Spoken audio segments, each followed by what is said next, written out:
2 दिवसासाठी गोकर्णला प्लॅन करताय का? तर ह्या 5 प्लेसला नक्की विजिट करा. लोकमान्य टिळक टर्मिनसवरून मत्स्यगंधा ट्रेन पकडून मी पोचली गोकर्ण स्टेशनला.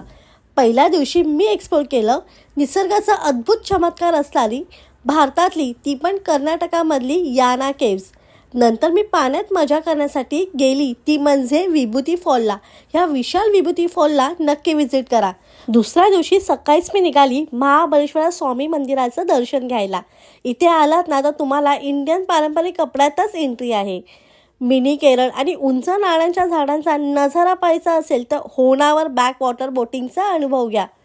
मँग्रोव्ह फॉरेस्टचा फील तुम्हाला घ्यायचा असेल तर ह्या बोटमध्ये तुम्हाला पुरेपूर मिळेल. आणि शिवभक्त असाल तर मुरुडेश्वर मंदिराचं दर्शन नक्की घ्या आणि मंदिराला लागूनच मुरुडेश्वर बीचचा आनंद घ्या. तर तुम्हाला पण गोकर्ण प्लॅन करायचा आहे का? तर ही रील आत्ताच सेव्ह आणि शेअर करा आणि मला फॉलो करायला विसरू नका. तोपर्यंत बाय बाय.